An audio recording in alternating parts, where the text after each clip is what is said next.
नमस्कार, मैं हूं संजीव कुमार और आप देख रहे हैं वेब समाचार। पूरे झारखंड में पंचायत चुनाव को लेकर सरगर्मी तेज हो चुकी है और 4 चरणों में चुनाव होना है। लेकिन जहां पे मैं आया हूं यहां पे है गुमला जिला का नाम है और प्रखंड का नाम है सिसई। तो और पंचायत का नाम है शिवनाथपुर और यहाँ के मुखिया है फ्लोरेंस देवी जी। तो इनके द्वारा क्या कुछ काम किया गया है कि काम नहीं किया गया है, मुखिया केवल नाम के हैं कि काम के भी हैं, तो ये तो मैं नहीं बताऊंगा, यहाँ की जनता जो है वो बताएगी कि मुखिया काम के हैं कि बिना काम के हैं। तो चलते हैं जनता के बीच और इसके साथ साथ ये भी मैं दिखाने का काम करूँगा कि जो प्रधानमंत्री आवास योजना के द्वारा कितने लोगों को आवास मिला है और कितने लोगों को शौचालय, राशन कार्ड मिला है, पेंशन कितने लोगों को मिला है, तमाम मुद्दों पर बात करेंगे। लेकिन अभी मैं जिस जगह पर आया हूँ यहाँ पर कई लोग हैं, इनसे जानते हैं कि मुखिया जी के काम से आप कितना संतुष्ट हैं, काम किए हैं कि नहीं किए हैं, तमाम मुद्दों पर इससे बात करते हैं। तो चलते हैं। पहले आप तस्वीरों में देखिए कि किस तरह से ये प्रधानमंत्री आवास योजना के द्वारा बनाया गया है और इसमें करीब 1.5 लाख के लगभग लागत से जो फंड होता है प्रधानमंत्री आवास योजना, तो ये बना है। तो देखिए कि किस तरह से ये प्रधानमंत्री आवास योजना का जो मकान है बना हुआ है, सीढ़ी भी है, एक बड़ा हॉल भी है और 2 रूम है, नहीं 2 रूम है। तो आप आइए अंदर, आइए दिखाते हैं कि आप किस तरह से ये मकान बनता है। और एक बड़ा सा हॉल है और एक सीढ़ी भी देख सकते हैं और तस्वीरों में देखिए कि एक रूम है और एक इधर, यानी 2 रूम है, 2 रूम है, हॉल है और सीढ़ी बना हुआ है। तो यानी समझ सकते हैं कि किस तरह से प्रधानमंत्री आवास योजना के द्वारा जो बना है, कितने लागत से, अम्बेडकर आवास से बना है, ये अलग से बना है, नहीं। अच्छा, ये बताइए क्या नाम है आपका? रविंदर साहू। रविंदर जी, बताइए कि ये मकान किसका है? आपका है? सुनीता देवी का नाम। सुनीता देवी के नाम से है। अच्छा, ये बताइए कि मुखिया जी काम किए हैं कि नहीं किए हैं? किए हैं। काम किए हैं। क्या क्या काम किए हैं? यही अम्बेडकर आवास योजना दिवाई। अम्बेडकर आवास योजना के द्वारा लाभ मिला है? हमको मिला है, अच्छा, मतलब मेरा भाभी को। अच्छा, भाभी को मिला है। तो अभी तो पूरा निर्माण नहीं हो रहा, लेकिन अभी कार्य प्रोसेस पे है, नहीं अभी काम हो रहा है? नहीं, ये फाइनल हो गया है। फाइनल हो गया है। तो फिर अब दरवाजा उधर लगेगा तब ना फाइनल होगा? नहीं, फाइनल हो जाता है। अच्छा, ढलाई के बाद में फाइनल हो जाता है। वो ढलाई के बाद फाइनल हो जाता है। हम ही लोग फोटो करते हैं, हम लोग स्वयं सेवक हैं हम। अच्छा अच्छा, आप बताइए मुखिया जी को जानते हैं? हाँ, क्या नाम है उनका? दीदी काम किए कि नहीं किए हैं? काम तहार का देखे में बढ़िया कही रही है। काम बढ़िया किए हैं, नहीं? आपको कोई लाभ मिला कि नहीं मिला? हमरा का लाभ इंदिरा मिले, मिले हैं, मतलब शौचालय भी मिल गया, प्रधानमंत्री आवास योजना भी मिल गया। मुखिया केवल नाम के है कि काम के है? काम की है, अच्छा काम की है। काम किया, अच्छा काम किया है। क्या क्या किए जरा आप ही बता दीजिए। देखो, छोटा छोटा काम आता है यहाँ तो छोटा का छोटा फंड से। अच्छा, जो मुखिया का जो कार्य होगा तो वही ना आएगा? जो कार्य है वही आता है। अच्छा, रोड आता है, पीसीसी है, आरसीसी है, पूरा फंड है, काम अच्छा हुआ है। नमस्कार, मैं हूं संजीव कुमार और आप देख रहे हैं वेब समाचार। पूरे झारखंड में पंचायत चुनाव को लेकर सरगर्मी तेज हो चुकी है। आपको बता दें कि पूरे झारखंड में पंचायत चुनाव को लेकर जो है 4 चरण में चुनाव होना है और जहां पे मैं आया हूं यहाँ पे प्रथम चरण में चुनाव होगा, यानी 14 मई को यहाँ पे चुनाव होगा। नामांकन प्रक्रिया लगभग अंतिम यानी लास्ट मैदान पे है, यानी 1-2 दिन बच गए हैं नामांकन का। इसके बाद स्क्रूटनी होगा, नाम वापसी का भी समय आएगा। इसके बाद फिर जो कैंडिडेट जो मैदान में रहेंगे अब उनके बीच फाइट होगा। बहरहाल अभी हम आए हुए हैं सिसई प्रखंड में और पंचायत का नाम है शिवनाथपुर और यहाँ के मुखिया हैं फ्लोरेंस देवी।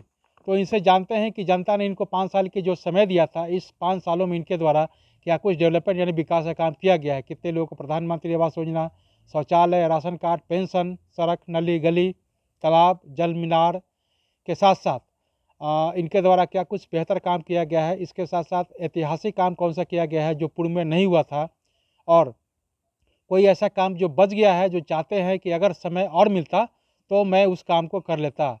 इसके अलावा आगे की क्या रणनीति है, तमाम मुद्दों पे उनसे हम बात करेंगे। पहले तो आपको वेब समाचार में बहुत बहुत स्वागत है। प्रणाम, मैं फ्लोरेंस देवी, ग्राम पंचायत शिवनाथपुर की मैं मुखिया हूँ। देखिए, मैं कहना चाहूँगी, मैं लोगों के सहयोग से 5 साल अपना कार्यकाल रहा, जिसमें मैं बहुत सारे विकास का काम की हूँ, परंतु अभी भी विकास से लोग वंचित हैं। मैंने अपने पंचायत में लगभग 900 पीएम आवास का काम कराया है और शौचालय 1600 घर है, जिसमें 1350 शौचालय बन चुका है, अभी 150 बाकी है। बाकी है। हाँ, इसके अलावा जो ऐसा पेंशन वगैरह में? पेंशन है, वृद्धा पेंशन, विधवा पेंशन, विकलांग पेंशन, ये करीब करीब जैसे उम्र हो रहा है वैसे हो रहा है। अभी बहुत सारा वृद्धा पेंशन का काम हुआ है। और जैसे किसान भाइयों के लिए अभी मेरा पंचायत सुदूरवर्ती क्षेत्र है, किसान खेती पर आधारित रहते हैं। उस हिसाब से मैं कहना चाहूँगी कि अगर जनता अभी सहयोग करेगी, फिर से मुझे जगह देगी अभी चुनाव में, फिर से मैं आती हूँ इस जगह पर मुखिया पद पर, तो उनके लिए मैं कोशिश करूँगी कि पंचायत में ही विकास भवन हो, ये किसान भवन हो, और खाद और बीज समय पर मिले, जिससे कि किसान अपने समय पर खेती करे और अपना खेती समय पर करके विकास करे। साथ ही मैं युवाओं के लिए कहना चाहूँगी कि अभी उनके विकास के लिए कौशल विकास है। कौशल विकास का जो प्रशिक्षण होता है वो गुमला में होता है, और मैं प्रयास करूंगी कौशल विकास के लिए, प्रशिक्षण के लिए अपने पंचायत में ही हो और पंचायत भवन में हो, जिससे हमारे युवा वर्ग आगे बढ़ सके। अच्छा, ये बताइए कि आपके कार्यकाल में कोई ऐतिहासिक काम जो लगे कि जो पूर्व में विकास नहीं हुआ था, या यूँ कहें कि जब से देश आज़ाद हुआ तब से वो इस गांव का या इस कस्बे में जो विकास नहीं हुआ था, जो आपने कर दिखाया? जी ऐसा है। कुछ गांव में, टोला में बिजली से लोग वंचित थे, जिससे मैंने पुनः सर्वे किया और बिजली दिलाया। जैसे है सेंधा टुकू टोला हुआ, सियांग बांस टोली हुआ, जिसमें काफ़ी दिनों से बिजली नहीं थी, जिसमें हम प्रयास करके बिजली दिलाया। फिर ऐसा गांव है जो पठारी क्षेत्र है, जिसमें पहले से एक चापानल भी नहीं था, कुआं भी नहीं था, जिससे लोग क्या बोलते हैं, देहात में ढोढ़ा बोलते हैं, नदी का पानी, नाला का पानी पीते थे, बिल्कुल गंदा पानी पीते थे, जिसमें मैंने अपने स्तर से बोरिंग कराया। अभी वहाँ के लोग पानी के लिए बिल्कुल वहाँ के लोग खुश हैं। मुख्यमंत्री जन जल योजना के द्वारा जो है? जी नहीं, मैं अपने जो बालू जो घाट है नीलामी हुआ था, जिसका पैसा वहाँ जिला में जमा होता था, उस पैसा से मैं पेयजल सुविधा दी है। अच्छा, आप अपने स्तर से दी हूँ। और लाइट का व्यवस्था जगह जगह, सभी जगह, सभी गांव में लाइट भी, जो सोलर स्ट्रीट लाइट बोलते हैं, उसको सभी जगह दी हूँ। तो इस तरह का विकास। अच्छा, ये बताइए कि आपके कार्यकाल में कोई ऐसा पेंडिंग काम बच गया है जो आपको लग रहा होगा कि थोड़ा सा और समय मिल जाता, बचा है, वक्त मिलता, तो उस काम को आप पूरा कर देते? अभी भी पूरा विकास नहीं हो पाया है। हमारे पंचायत के लोग विकास से वंचित हैं। जैसे मैंने बताया पहले, किसान भवन हो, युवाओं के लिए प्रशिक्षण केंद्र हो, और बहुत सारा ऐसा है। पेयजल के लिए अभी भी है, कहीं कहीं लोग वंचित हैं, पेयजल सुविधा नहीं है। अगर हमको जनता साथ दे और मैं मुखिया बनूं, तो मेरा प्रयास रहेगा कि मैं उन लोगों के लिए फिर से सरकार की योजनाओं के अलावा मैं विकास करने के लिए प्रयासरत रहूँगी। अच्छा, ये बताइए कि कोरोना काल में आपने कैसे लोगों को मदद की? कोरोना काल में मैं बहुत सारी मदद दी जनताओं के लिए। जिस जगह क्वारंटाइन का ये होता था, वहाँ मैं अपने स्तर से उनके लिए खाना, बिजली का व्यवस्था करती थी, पानी के लिए व्यवस्था करती थी। इस तरह का मैं बहुत। तो कोरोना के कितने मरीज मिले होंगे करीब? कोरोना में हमारे पंचायत में लगभग 100 से पार मरीज मिले, लेकिन सब लोग ठीक है? नहीं, उसमें 9 जन एक्सपायर कर गए। अच्छा, 9 जन 9 एक्सपायर कर गए। उसको मैं आगे मुआवजा वो लोग के लिए अभी तक नहीं मिल पाया है। उन लोग को मैं कागजी कार्रवाई करके आगे बढ़ा दी हूँ, नहीं मिल पाया है अभी तक। अच्छा जी, तो अगर वो कागज मिल गया है तो और सब कुछ हो गया, तो उन लोगों को पैसा वगैरह मिल जाएगा? सब कुछ हो गया है, लिस्ट भी आ गया है। अच्छा, चूँकि आप महिला हैं और महिलाओं के उत्थान के लिए आपने क्या कुछ सोचा है, या कैसे मदद करते हैं? अगर आपके पास आते हैं कि मुखिया जी मेरे पास पैसे नहीं हैं और मैं काम करना चाहता हूँ, तो कैसे आप उनको जोड़ते हैं? समूह के माध्यम से, ट्रस्ट के माध्यम से, किस तरह से वो उससे जुड़ करके लाभ लेते हैं? और उसका महिला में भी महिला संगठन चल रहा है, जिसमें बहुत तरह का स्वयं सहायता ग्रुप है, बहुत तरह का उसमें लाभ मिलता है महिलाओं की। ये से तो मैं उस वंचित महिलाओं को उस ग्रुप में जोड़ती हूँ, संगठन में जोड़ती हूँ, और उन लोगों को लाभ दिलाने का प्रयास करती हूँ।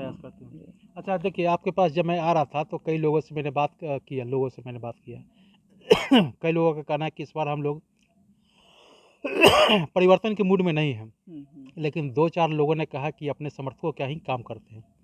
नहीं, इसके बारे में क्या कहें? नहीं वैसा नहीं है, हम्म। वैसा नहीं है। मैं सभी को ले, सभी समुदाय, सभी जाति, सभी बड़े छोटे को लेकर के चलती हूँ। देखिए वो वोट दिया है या नहीं दिया है, जो मेरे लोग कहें, हैं। उसके बारे में क्या कहें? जो लोग कहेंगे वो लोग दलाल बिचौलिया किस्म के लोग हैं। हाँ। वो लोग को काम नहीं मिलता है तो वो लोग इस तरह का बातें तरह का करते बयानबाजी हैं, करते हैं। बयानबाजी करते हैं कई बार इस तरह का। लेकिन अभी आप फिर पता कीजिए, मैं कभी विभाग के द्वारा कभी भी मेरे अगेंस्ट में किसी प्रकार का नोटिस वगैरह चाहे कुछ ऐसा नहीं मिला है। मैं अच्छा काम की हूँ मेरे ख्याल से जी। और वही दलाल बिचौलिया के माध्यम से इस तरह का बोला जाता है, बयानबाजी, झूठे आरोप लगाया जाता है। अच्छा, अंतिम सवाल आपसे है, एक पॉलिटिकल है। 1932 खतियान का 1932 खतियान को लेकर के पूरे झारखंड में चर्चा के विषय बना हुआ है। पॉलिटिकल लोग आरोप प्रत्यारोप का कर रहे हैं। जब हेमंत सरकार आई थी तो उन्होंने कहा था कि 1932 खतियान, जैसे ही हमारी सरकार आएगी 1932 खतियान को लागू करेंगे। इस मुद्दे पर मैंने कई मुखियाओं से मैंने बात किया। कई मुखिया तो कहते हैं कि लागू होना चाहिए, कई लोगों ने कहा कि लागू नहीं होना चाहिए, कई लोगों ने कहा कि संशोधन होना चाहिए। आप क्या सोचते हैं? जी, मैं भी वही चाहती हूँ, संशोधन होना चाहिए। संशोधन होना जी, चाहिए। संशोधन होना चाहिए। आखिर क्यों होना चाहिए? अब देखिए, अब 1932 का खतियान देखें हम लोग तो 1932 से जब लागू होगा जब लागू होगा तो देखिए इसमें यह है कि स्थानीय लोगों को इसमें प्राथमिकता दिया जाएगा सरकारी नौकरी में, चाहे वो सी ग्रेड हो या डी ग्रेड हो। लेकिन कुछ लोगों का कहना था कि कुछ लोग जैसे यूपी, बिहार, बंगाल से जो लोग आकर यहाँ पे बस गए हैं, उनके दादा परदादा भी यहाँ बस गए हैं, तो क्या उन लोगों को इसमें प्राथमिकता नहीं दिया जाएगा? तो इसी को लेकर के कहा कि इसमें संशोधन होना चाहिए। संशोधन होना चाहिए जी, मेरा भी वही कहना है सर, संशोधन होना चाहिए जी। अंतिम सवाल ये है कि आप अपने पंचायत के लोगों को क्या संदेश देना चाहेंगे? चूँकि अब चुनाव है तो आप जनता को कुछ मैसेज देना चाहेंगे ना, क्या कहेंगे आप मैसेज में कि आप हमें वोट करें, आपके लिए मैं ये काम करूँगा? जी, मैं तो यही चाहती हूँ कि आप मुझे फिर से मौका दें, वोट करें। आपका साथ होगा तो मैं विकास जरूर करूँगी। किसानों के लिए, युवाओं के लिए, महिलाओं के लिए, और विशेष रूप से शिक्षा से संबंधित आवासीय विद्यालय हो और नवोदय विद्यालय हो। बहुत दूर हो जाते हैं आवासीय विद्यालय। मैं कोशिश करूँगी यहाँ MP MLA से मिल कर के आवासीय विद्यालय हो, प्रशिक्षण केंद्र हो महिलाओं के उद्योग के लिए और युवाओं के विकास के लिए कुछ ऐसा प्रशिक्षण केंद्र हो जो युवा वर्ग के लोग आगे बढ़ सके।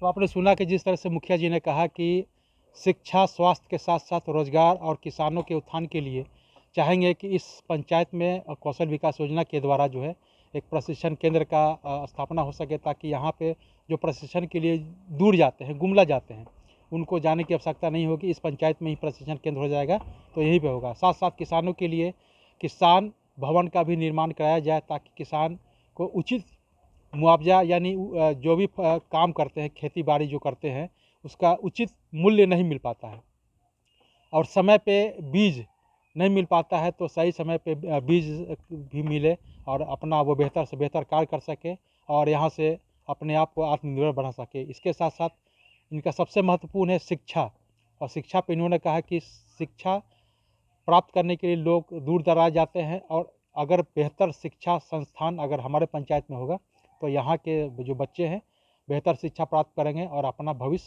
अपने परिवार का भविष्य उज्जवल कर सकेंगे। बहरहाल आप चलते हैं दूसरे पंचायत में, वहाँ के भी मुखिया से जानते हैं कि उनका क्या कुछ आगे का मैनिफेस्टो है और उनके द्वारा क्या कुछ डेवलपमेंट यानी विकास का काम किया गया है।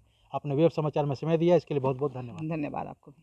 अगर आपने हमारे चैनल को अब तक सब्सक्राइब नहीं किया तो सब्सक्राइब कर ले, बेल आइकन भी दबाएं ताकि हर छोटी बड़ी खबरों से रूबरू हो सके। धन्यवाद।